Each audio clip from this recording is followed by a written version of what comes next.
Мы будем говорить про национальную идею. Мы живем в мире наций. Место белорусов у сусвете. Цинником выступаю здесь я.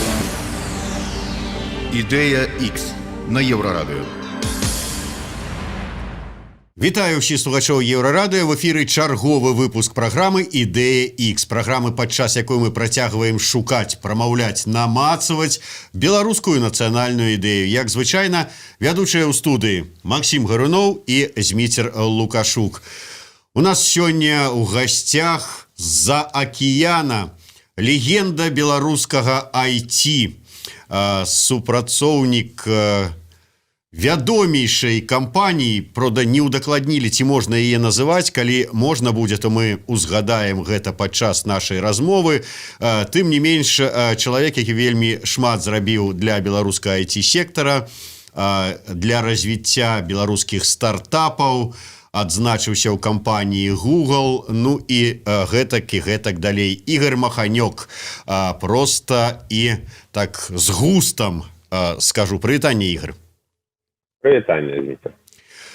Ігор, вот па праўдзе сказаць, пакуль што яшчэ нам не фармуляваў, нягледзячы на амаль 3 гады працы і існавання нашай праграмы, айцішнік, вот каб вот такі да мозга касцей айцішнік не фармуляваў нацыянальную ідэю. Дарэчы, а можна казаць, дзе ты зараз працуеш? Не, давайте без гэтага пакуль. Вот так вот. Ну, значит, так и подумают люди. ЦРУ где-то там, Держдеп. Ну, это все IT. Это все IT в Америце, да. Да, так что можно сказать, что мае дачынення. Тым цікавейшая будзе размова. Хтосьці скажа, ну что айтишник можа сказать про нейкую нацыянальную ідэю? У іх там вот все этыя праграмы вводныя, там гулькі нейкія, танчыкі і ўсё астатняе. Тым больш знаходзіцца ў Амерыцы. Ну вот якая нацыянальная ідэя? Тым не менш, вот вы бачыце, што Ігор сядзіць у майцы адмысловай, дзе напісана Беларусь, і не проста Беларусь, а во, пагоня. Так. Такім чынам, Ігор, што для цябе Беларусь? Ну, для мяне Беларусь, вядома, это радзіма, айчызна, гэта месца і людзі, і шмат таких ассоциаций важных. Я в Беларуси вырос до 23 год, падаецца, и после гэтага кожны год шмат разоў наведваў. Таму гэта нешта такое, што для мяне заўсёды у сэрцы. Скажи, ласка, а вось ты ўсё ж таки, я ведаю, шмат, нягледзячы на тое, што вот жыў ужо за мяжой, жыў у США, але сачыў за тым, што адбываецца тут, і дапамагаў беларускім стартапам. Але гэта была дапамога, ну вот просто там укласці грошы, ці там дапамагчы сябрам, ці гэта была нейкая ўсё ж таки мэта, ну я не ведаю, больш такая не меркантыльная, а духоўная, звязаная вось вот менавіта з твоей беларускасцю? Я б сказаў, што моя думка заўсёды, што трэба дапамагаць кропкава тым, каму дапамога трэба, і тым, каму дапамогу ты можаш аказаць. А тое, што там у цэлым, дзякуючы дапамозе, усё разам, уся экасістэма стане лепей, гэта ўсё ж такі наступства, а не тое, дзеля чаго людзі дапамагаюць. І я дапамагаў канкрэтным стартапам, таму што мяне прасілі, таму што я мог дапамагчы. Звычайна нейкай парадай, нейкімі канекшанамі, там, нейкімі дапамогай па фандрейзінгу і так далей, і ў пару стартапаў уклаў свае грошы. Але заўсёды гэта было нейкая, ну, ніводны момант гэта не было дзеля нейкай вялікай ідэі. Гэта было дзеля таго, каб дапамагчы канкрэтным людзям. І у мяне так атрымліваецца гістарычна, што мяне вельмі глыбокія сувязі з беларускай IT-камьюніці, якія яшчэ з тых часоў, калі я працаваў і вучыўся ў Беларусі, і потым я, вядома, падтрымліваў. гэтыя кантакты і гэта заўсёды мне было вельмі важна, каб быць у курсе таго, што адбываецца ў Беларусі. І вядома, што тут важна мець гэтую сумесь сваіх інтарэсаў і інтарэсаў краіны, таму што вядома, што калі ты нешта інвестуеш, інвестыцыі яны робяцца заўсёды з мэтай зарабіць грошы, а не з мэтай іх згубіць. Таму яны інвестыцыі, а не гранты. І ўсё ж такі я не на тым узроўні, каб рабіць гранты і вялікія падарункі кампаніям. Я раблю інвестыцыі тады, калі я веру, што кампанія можа іх адбіць.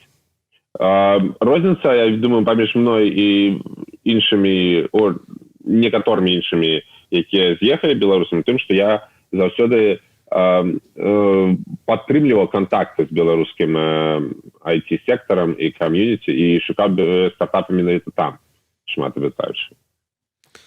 Можете сказать, вот какие читаете ли вы книги о Беларуси? Неважно какие, художественные, какая-нибудь литература или какие-нибудь книги по истории. Если читаете, то можете назвать 3 вот последних запомнившихся, заинтересовавших, вот те, которые заставили задуматься? Я памятаю, что одна з самых цікавых книг про Беларусь, яку я читал, были Мартинович, правильно? І книга «Мова» была вельмі цікавая для мяне. Был Олесь Пашкевич, я вельмі яго паважаю. «Пляц волі», ягоная книга мне вельмі спадабалася. І Владимир Орлов, яго шмат расповедаў, расказаў і аповесцяў таксама. А вот это мои 3 версии. А в «Мове» Мартиновича там заинтересовало что? Вот это было про вас или про ваше сообщество? Вот что зацепило? Вы об этом думали? Яна вельмі незвычайная кніга, яна пра мову. Ну, у мяне заўсёды адносіны з беларускай мовай былі заўсёды такія вельмі эмацыйныя. І вось гэтая кніга, яна нейкія такія эмоцыі ўзрушвала. Таму што мне заўсёды беларуская мова вельмі блізкая і істотная, важная, але вельмі мала было в маім жыцці сапраўды такіх магчымасцяў размаўляць на беларускай мове. І гэта заўсёды было нешта, што такое ўзрушвае, што кожнае, вось нават я з вамі зараз размаўляю па-беларуску, гэта такі эмацыйная эйфарыя, гэта так класна, так клёва. І я памятаю гэты час дзесьці у апошніх класах школы, у ліцэі БДУ, калі размаўляць па-беларуску стало цікава за межамі класа па беларускай мове. І вось усе гэта эмацыйнае такое вось напаўненне, гэта тое, што мне так зрабіла гэту кнігу «Мова» цікавай. А вот из исторических сюжетов, которые вы прочитали у Орлова, какие вот для вас кажутся вот наиболее вот близкими, которые вы вот возвращаетесь, может быть, перечитываете? Вот какая, может быть, эпоха в истории Беларуси? Ну, вядома, что самая важная, скажем так, ці самая пераможная эпоха ў гісторыі Беларусі, гэта эпоха, калі было Вялікае княства Літоўскае ад Балтійскага да Чорнага мора, калі там былі князі як Вітаўт, Альгерд і так далей. Хоць мы ведаем, што там Альгерд і Вітаўт самі па сабе этнічна беларусамі не былі, але беларуская ідэнтычнасць у гэтай дзяржаве была вельмі моцна. Былі такія людзі, як Сапегі, Радзівіл ужо пазней. Это ўсё той перыяд, калі сапраўды Беларусь была, беларускі народ быў вельмі моцны на міжнароднай арэне. Было гэта Грунвальдская бітва і гэтак далей. Вось той перыяд, мне падаецца, самым моцным. Вот последний вопрос на эту тему. Вот мы беседовали с таким белостоцким историком Латышонком, и он сказал, что на самом деле белорусы должны ставить памятники, ну, Гедемину и прочим князьям, наверное, надо ставить памятники, но главное, кому надо ставить памятники, это вот братьям Луцевичам, вообще всему коллективу «Нашей Нивы». Вот газета, которая выходила там с 1906 по 1912 год, Ластовскому, то есть как бы вот деятелям начала прошлого века, людям-будителям. Вот Латышонок их так и называет, как американцы называют, там, Вашингтон отцом-основателем. Вот он говорил, что отцами-основателями Беларуси, вот нынешней, современной нам являются вот люди из... Основальники БНР. Да, из редакции «Нашей Нивы», из БНР. Вот вы как к этому относитесь? Я думаю, что это абсолютно правильно. Так, это правда, яны подняли белорусскую идею з руіну просто, потому что мы ведаем, что нават тыя паўстанні, якія былі у Беларусі, калі Беларусь была под расійскай царскай акупацыяй, шмат хто лічыў і адчуваў іх больш польскімі паўстаннямі. Тады былі у 19 стагоддзі, у пачатку 19 стагоддзя, у канцы 18 стагоддзя, асабліва там паўстанне Касцюшкі і так далей. Беларуская нацыянальная ідэя была даволі слабая, і было шмат той жа польскасці і так далей. І так, сапраўды, я зусім згодзін, але я б сказаў, не толькі тыя людзі, якія рабілі нашу ніву, а я б вярнуўся яшчэ да таго ж Францішка Багушевіча, напрыклад, і ось увесь тот час ён вельмі важны для беларускай нацыянальнай ідэі, але і людзі пасля, я б дадаў Браніслава Тарашкевіча, які зрабіў вельмі шмат для беларускай ідэі, беларускай ідэнтычнасці. Так, людзі, якія паднялі беларускую мову ад, скажем так, просто размоўнай до того, каб на ёй была вельмі важная інфармацыя і адукаваныя людзі друкавалі газеты, гэта сапраўды вельмі істотна для беларускай нацыянальнай ідэнтычнасці. А вот за советский период есть кто-нибудь, кого бы вы считали важным? Я лічу, што Янка Купала, Якуб Колас вельмі важныя для Беларусі. Яны, вядома, ёсць там шмат кантраверсій, асабліва з Якубам Коласам, што як яны супрацоўнічалі з савецкім рэжымам, але пры ўсім пры тым яны выжывалі, і пакуль яны выжывалі, яны рабілі шмат для Беларусі. Той же Янка Купала з ягонымі вядомымі п'есамі, такімі як «Тутэйшая» і гэтак далей. Ён сапраўды гэтую беларускую нацыянальную ідэнтычнасць адчуваў і выдаваў па поўнай. І далей нават Кандрат Крапіва пры ўсіх там кантраверсійнасцях ягоных там слоўнікаў і так далей сапраўды зрабіў шмат для таго, каб папулярызаваць неяк беларускую мову, беларускасць. Гэта асноўнае, я б сказаў. Ігор, некалькі разоў ось зараз падчас тваіх адказаў ад цябе прагучала гэты выраз нацыянальная ідэя. Праўда, ты казаў пра тыя часы, там, Вялікага княства Літоўскага, ці вось часы БНР. Такім чынам атрымліваецца, што ты перакананы, што ўжо тады, у тыя часы, нейкая такая нацыянальная, там, беларуская ідэя была. Зараз яна ёсць, яна тая ж самая, ці ўсё ж такі трэба нам нейкую іншую шукаць, фармуляваць? Вядома, трэба жыць у сучаснасці, нельга жыць у мінулым, так? І паколькі сітуацыя ў Беларусі вельмі, вядома, мяняецца вельмі істотна. Нават я ведаю, што там людзі, якія фармулявалі беларускую нацыянальную ідэю ў пачатку 20-го стагоддзя, яны нават не думалі пра Беларусь як незалежную краіну. Так, яны параўноўвалі сабе з іншымі нацыянальнасцямі ў складзе расійскай імперыі, якія таксама, вядома, не былі незалежнымі.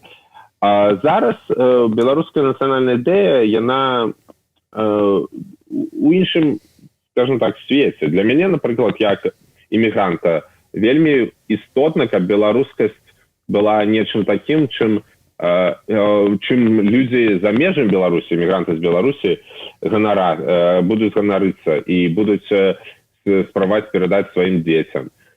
Такія рэчы, вядома. Вядома, Беларусь павінна быць незалежнай і павінна быць нейкай краінай, якая у свеце вядомая як краіна, якая мае нейкія асаблівасці, мае нейкія адметнасці. У чым нацыянальная ідэя? Я лічу, што гэта такі, пытанне, напэўна, ўсё ж такі не да мяне, да, як мяне тут прадставілі, айцішнік будзе размаўляць пра нацыянальную ідэю. Гэта ўсё ж такі больш філасофскае пытанне, і, вядома, яно павінна быць спецыялістам па гісторыі, філасофіі. Для мяне асабіста нацыянальная ідэя гэта ўсё ж такі нешта пра людзей і пра пераадольванне. Так? Амаль у кожнай краіне нацыянальная ідэя пра пераадольванне нейкіх праблем. У Беларусі, вядома, галоўнае пераадольванне гэта пераадольванне ўсіх гэтых акупацыйных гісторый. Так? І, вядома, польская акупацыя, потым расійская акупацыя, потым савецкая, там на 4 гады на нямецкая. І пераадольванне ўсяго гэтага і выхад з усяго гэтага на тое, што у нас ёсць зараз незалежная краіна, у якой зараз ёсць унутраная нейкая акупацыя, калі мы павінны, беларусы, адваёўваць сваю беларускую нацыянальную ідэю ад людзей, якія проста атакуюць свой уласны народ, і пры гэтым таксама пераадольваць тое, што ёсць нейкая асіміляцыя з расійскім культурным кодам ідзе на ўзроўні людзей, якія ачаляюць дзяржаву ўжо 26 гадоў. Вось пераадоленне ўсяго гэтага і вось гэта адчуванне, што быццам бы як, ведаеце, як праз асфальт прабіваюцца зялёныя паросткі, вось у гэтым для мяне нацыянальная ідэя. Пераадольванне і нейкае выжыванне. Але я вельмі спадзяюся, што гэтае пераадольванне, яно не будзе нейкім заўсёдным, так? Што гэта пераадольванне перайдзе ў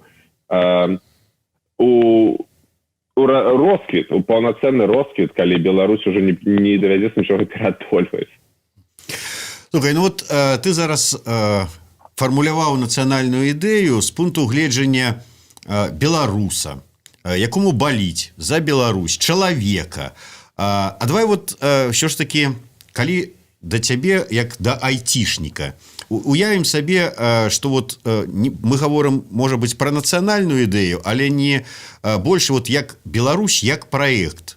Як бы табе, як айцішніку, бачыўся такі нацыянальная ідэя, праект Беларусі, якой у светлае будучыня, якой трэба ісці. Якая яна?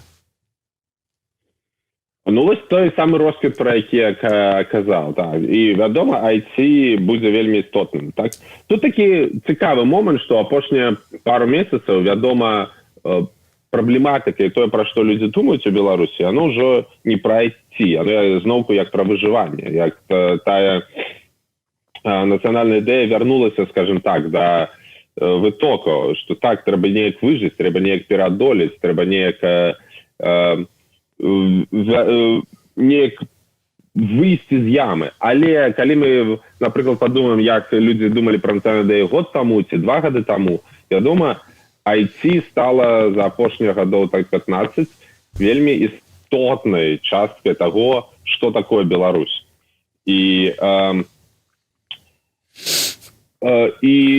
у кожнай краіне павінна быць нейкая такая скажем так, нейкі нават стэрэатып, так? І вось Беларусь стала, як мінімум, у вачах саміх беларусаў стэрэатыпнай айцішнай краінай за апошнія 10 гадоў. І у будучыні я лічу, што гэта павінна працягвацца, таму што гэта самае лепшае, што можа зрабіць краіна невялікая у памерках свету, так, 10 мільёнаў ці 9 мільёнаў насельніцтва ў мерках 7 мільярднага свету, гэта не шмат. Гэта быць краінай для свету, краіна, якая прыносіць нейкія паслугі, нейкую дапамогу саму свету. І для мяне ў гэтым Беларусь нейкі аналаг Швайцарыі, калі Швайцарыя, краіна, у якой там колькі мільёнаў 7 жыве, і яна стала банкам, сусветным банкам, да?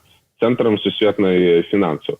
IT также павінна стаць, як Швейцарыя стала цэнтрам сусветнай фінансаў, а Беларусь цэнтр сусветнай IT і распрацоўкі. Вядома, што ўсю распрацоўку сусветную Беларусь ніколі не завядуць, так, тому што распрацоўка яна прасоўваецца паўсюль, па ўсім свеце. І у той жа Індыі там праграмістаў 10-100 разоў, ці можа 1000 разоў болей, чым у Беларусі. Але тое, што Беларусь можа стаць такім элітным цэнтрам кампаній, якія распрацоўваюць нейкія прадукты, якія зарабляюць шмат грошай на якраз глобальным рынку, гэта так ідзе, гэта ўжо развілася вельмі істотна. Я ведаю шмат кампаній, якія у Беларусі зрабілі свой поспех. І гэта будзе працягвацца далей. І што мы бачым, што у Беларусі ёсць уся база для гэтага. Пачынаючы з таго, што людзям гэта цікава, працягваючы тым, што вельмі добрая адукацыя. І што самае цікавае, да таго, як у нас пачаліся праблемы пасля выбараў, Беларусь стала яшчэ і цэнтрам нейкай гравітацыі. Калі ў Беларусь прыязджала вельмі шмат спецыялістаў па тэхналогіях з Расіі, і каб рабіць і працаваць у Беларусі. І мне падаецца, што гэта асноўнае, гэта нельга згубіць. І нават нельга згубіць такі момент, гэта не згубіцца. Гэта амаль немагчыма згубіць зараз. Бо можна згубіць усё, што было старое, былое, там, старыя і апгрейднае, як это правильнее сказаць, апгрейда, да, недабудаваныя, недамадэрнізаваныя фабрыкі і заводы. Яны могуць быць згубленыя, а IT не можа. Можно вопрос? А белорусом рождаются или белорусом можно стать? И если можно стать, то как? Что нужно сделать? Макс просто вельмі хоча стаць беларусам. Вядома, можна. А что нужно сделать? Па-першае, не ўсе беларусы, якія нарадзіліся ў Беларусі, яны адчуваюцца ў Беларусі, скажем так. Я лічу, што беларуская ідэнтычнасць павінна быць вельмі інклюзіўная, да, так само. Кожны, хто хоча быць беларусам, хто хоча называць сябе беларусам, welcome, калі ласка, зовите сябе беларусамі. Але, на жаль, я ведаю людзей, якія нарадзіліся ў Беларусі, асабліва тых, хто з'ехалі, хто беларусамі сябе не адчувае. І гэта праблема. А тыя людзі, якія хочуць стаць беларусамі, я лічу, што гэта выдатна. Што для гэта трэба? Дастаткова проста пажыві ў Беларусі, адчуй, што такое быць беларусам, і будь беларусам, называйся беларусам. Это дастаткова.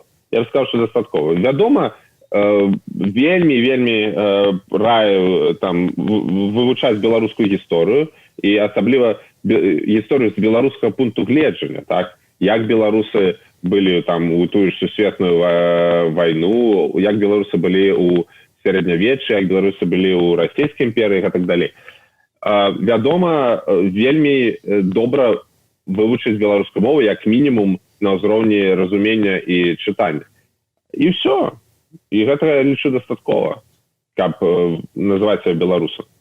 А представьте себе такую ситуацию. Сидит сейчас какой-нибудь айтишник где-нибудь в Новой Зеландии. Возможно же такое. Вот он посмотрел все, что происходит сейчас на улицах в Беларуси, вдохновился, ему понравилось.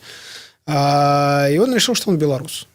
Плюс он еще прочитал некоторое количество книг, выучил язык, ну хотя бы так, бегло. При помощи Google переводчика прочитал 2-3 книги. И вот он имеет право называть себя белорусом или нет? И начал вот активно как-то помогать белорусскому движению. Ну, там, типа, вот какие-то пожертвования начал отсылать. С флагом вышел у себя в Новой Зеландии, там, на берег Индийского океана. Какой там океан вообще? Ну, какой-то океан на кого-то вышел. Вот он уже белорус или нет? Пацифик там.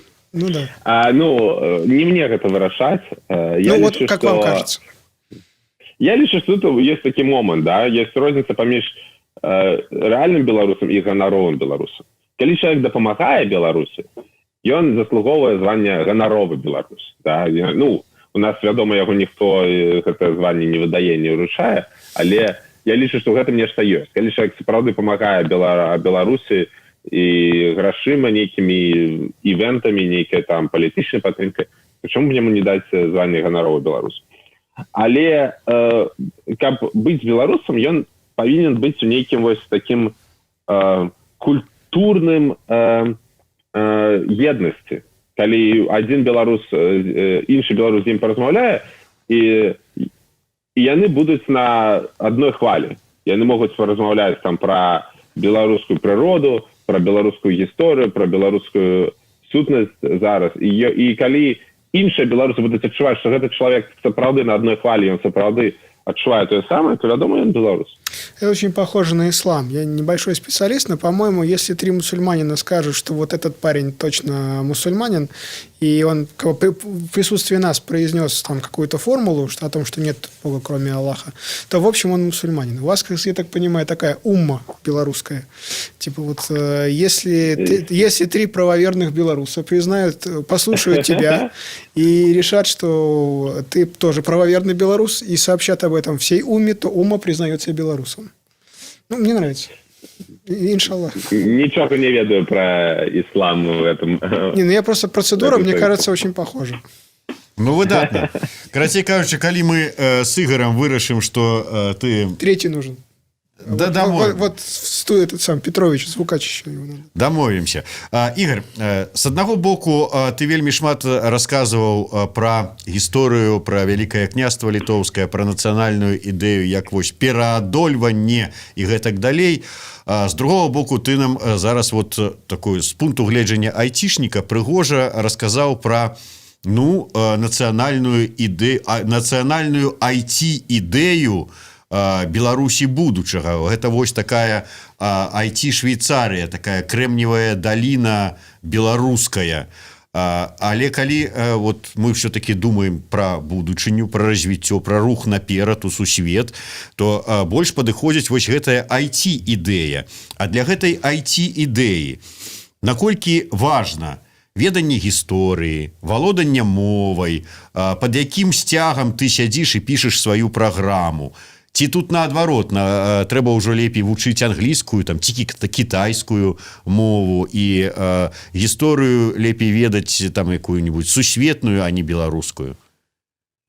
Ну, гэта, вядома, зусім розныя рэчы. Яны проста ніяк адна іншую не выключаюць. Так што, вядома, для таго, каб рабіць лепшыя прадукты айці для сусвету, для ўсіх людзей, веданне беларускай гісторыі не дапамагае. Веданне ангельскай мовы ці веданне там прынцыпаў праграмавання і інжынерыі дапамагаюць. Гэта вядома. А веданне уласнай гісторыі і беларускай мовы і гэтак далей, яно хутчэй важна для усяго, што па-за работай. Вот якраз, што адбываецца, да, напрыклад, зараз у Беларусі з пратэстамі, калі мы видим, што людзей, вось гэта сітуацыя, яна па-за работай, да, тых людзей, якія працуюць на, скажем так, на прадукты для ўсяго свету, і гэтая сітуацыя, яна калі узнікае вакол цябе, узнікае пытанне, а што цябе аб'ядноўвае з гэтай краіны, што цябе аб'ядноўвае з гэтым народам. І я спадзяюся, у будучым такіх сітуацый узнікаць не будзе, але это заўсёды нейкая такая, скажем так, аснова, нейкі фундамент, да, на чым мы трымаемся і як мы жывем. І гэта вось істотнае адчуванне, што так, дзеля чаго мы жывем, што нас узрушвае, што нам дае нейкую такую энергетычную падтрымку. І вось гэта вось адчуванне, што Беларусь як краіна і беларуская нацыя нечага дабіваецца, гэта вельмі істотна. І гэта крышачку паралельна і асобна ад таго, што канкрэтны чалавек будзе дабівацца ў сваёй працы, ці што ягоная кампанія будзе дабівацца ў сваёй працы у свеце. І потым будзе момант, калі ось пакуль яно не вельмі заўважны, але можа будзе момант, калі гэта будзе такім знакам якасці, што будуць казаць, вось гэтая кампанія, яна робіць нейкія айцішныя прадукты, яна з Беларусі, і гэта вось асобная такая пункт плюс гэтай кампаніі, тому што яна з Беларусі.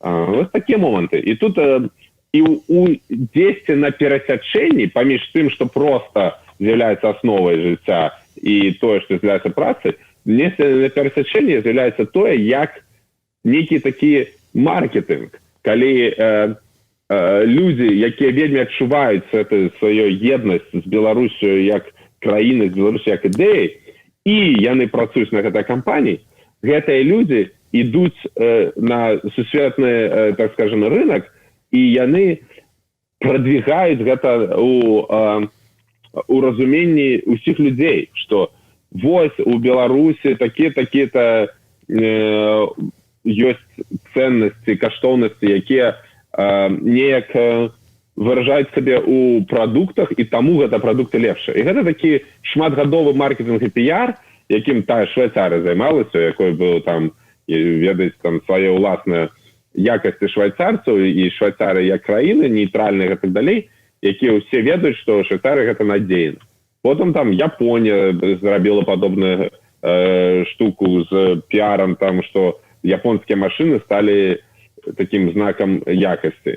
І вось мне падаецца, што вось гэты момант, калі краіна становіцца таким знакам якасці, ён магчымы толькі тады, калі людзі, якія робяць гэтую справу, яны ганарацца тым, што яны з гэтай краіны. І гэта такі адчуваецца такі зварка працы і бэкграунда, і людзі пра гэта кажуць, і тады ўвесь свет гэта разумее. Ага, вось, гэта людзі, яны сапраўды з Беларусі, яны ганарацца тым, што яны з Беларусі, і ў Беларусі вось тое.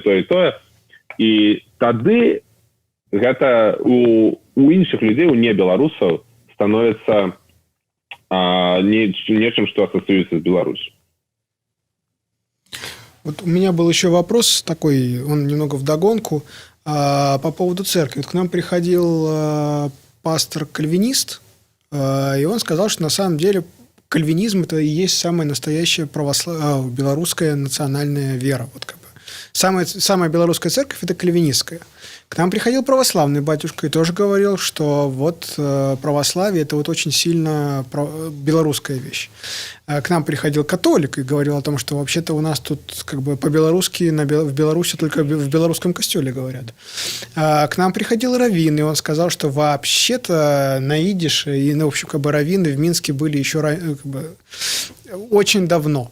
Он так мягко выразился. К нам еще не приходил имам, но я думаю, что он тоже скажет о том, что мусульманство здесь, в Беларуси, имеет очень глубокие корни. Вот и в этом отношении к вам вопрос. А для вас, вот какая из церквей, которые здесь, в Беларуси, исторически представлены, является белорусской? Ну, яшчэ можна дадаць баптыстаў, адвентыстаў і яшчэ шмат каго, да? Там уніятаў мы староверов так само не назвалі, староверов, да. Сапраўды, унікальнасць Беларусі ў тым, наколькі шмат тут рэлігію, і хоць вядома так, чыста па лічбах расійская праваслаўная царква мае нейкую істотную вагу, але я згодзін, што беларускасць, царкоўная беларускасць ці вера беларускасць, яна менавіта ў гэтай шматканфесійнасці, і менавіта ў тым, што усе канфесіі жывуць побач, і што там у нас на цэнтральнай плошчы краіны стаіць каталіцкі касцёл, хоць, вядома, хоць з пункту гледжання тых жа праваслаўных каталіцызм не з'яўляецца галоўнай рэлігіяй. У гэтым так, я лічу, што асноўная беларускасці толькі ў міжканфесійнасці, толькі ў тым, што ніводная з цэркваў не з'яўляецца беларускай. І плюс атэізм і такое, скажем так, светскасць, яна з'яўляецца вельмі моцным рухам. Ну, пачынаючы з таго, што камунізм насадзіў вельмі шмат атэізму, і пра тое, што IT у цэлым больш звязана з такім скептыцызмам у адносінаў да веры. Усё гэта даводзіць да таго, што ёсць міжканфесійнасць плюс атэізм, якія вельмі добра уживаюцца усе разам, і усе разам могуць мець адны і тых жа погляды на беларускую нацыянальную ідэю. То есть настоящая белорусская церковь – это толерантность. Настоящая белорусская вера – Так. это толерантность. Сапраўды, да, абсалютная талерантнасць да ўсіх вераў, да ўсіх напрамкаў, нават, дарэчы, паганства, яго, правда, вельмі мала бачу яшчэ, але былі ўжо нейкія спробы аднавіць славянскае паганство ў Беларусі. А вот извините, а вы сами, вот как бы, вот если не секрет, то кто? Ну, в смысле, вот в религиозном плане. Я атэіст у рэлігійным плане. Ігор, твоё меркаванне, ўсё ж таки, вот глядзі, нягледзячы на шматлікія спробы, беларускі праект, ён не завершаны, ён не склаўся. Это вот нельга сказаць, што вот гатовы праект, які можна ўжо паказаць і якім ганарыцца. Чаму? У нас некая альфа-версия, да, MVP, до версии 1.0 яшчэ шмат часу. Ну, скажу то, что вельмі істотна у нас вядома чаму, да, у нас вядома, потому что в 94-м годзе мы выбрали у прэзідэнта чалавека, які не хацеў прадвигаць беларускую нацыянальную ідэю, які спрабаваў зрабіць рэчы такія дыпламатычнымі сферы, якія размывалі, што такое беларускасць, і спрабавалі далучыць да Расіі ў нейкім такім культурным дыпламатычным плане. І гэта сапраўды зацягвае. І тут момант такі, канешне, што краіны, якія пачыналі у падобнай сітуацыі ў 91 годзе, яны зараз маюць нашмат лепшую, нашмат больш выразную, скажем так, нацыянальную ідэнтычнасць. Але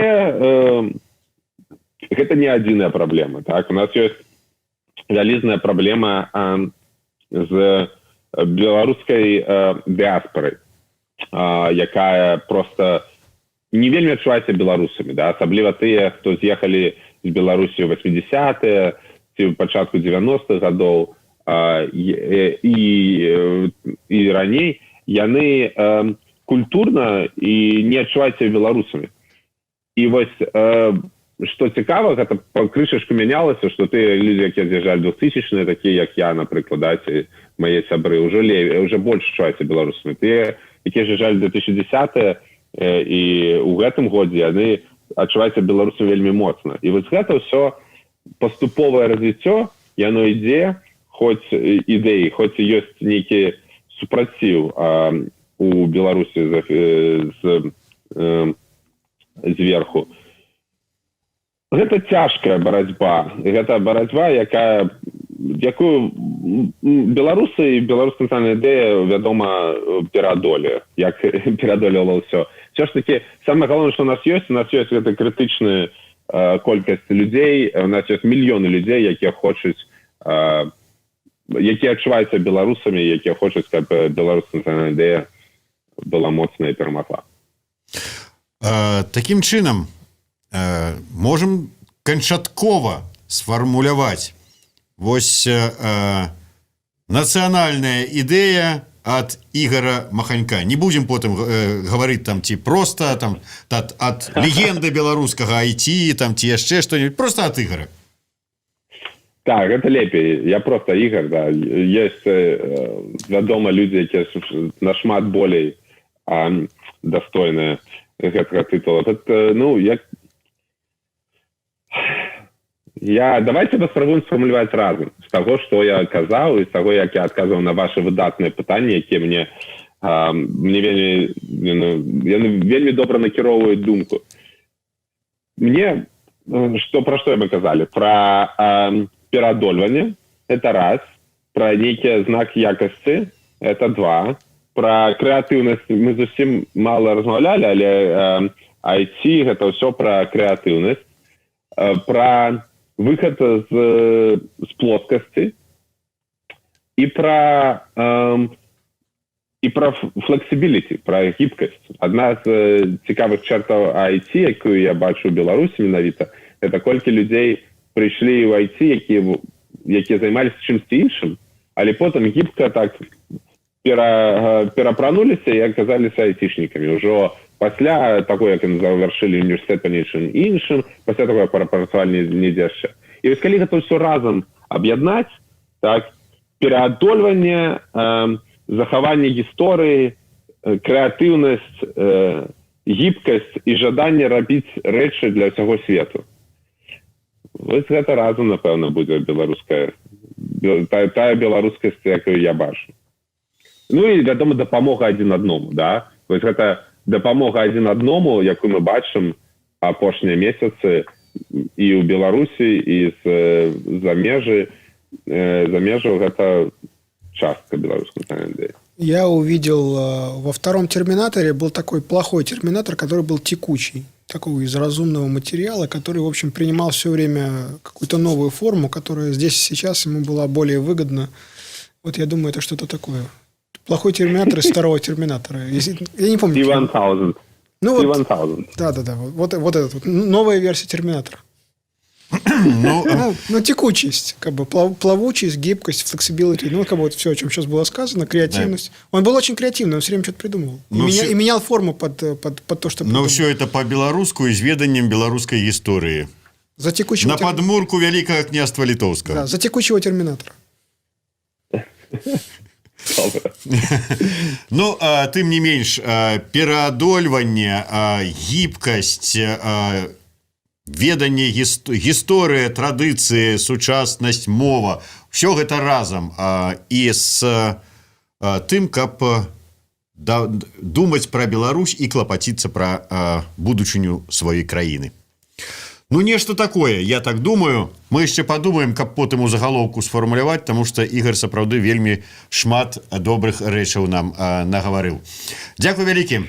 Ігор Маханюк, Максим Гаруноў і Зміцер Лукашук. Ёсць у нас адмысловы кубачак для цябе ад праграмы «Ідэя Х», Еўрарадыё і крамы «Сімбаль Бай».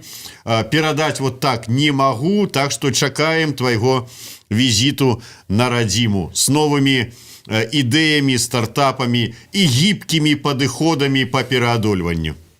Альбо вы да нас у Нью-Йорк. Калі ласка, мы заўсёды гатовы, асабліва калі прымаючая старана аплочвае. Піцу пастаўляю гарантавана. Гэта да, шырокі жэст. Дзякуй вялікі. Добра, паразмаўлялі. Ідэя Х на Еўрарадыё.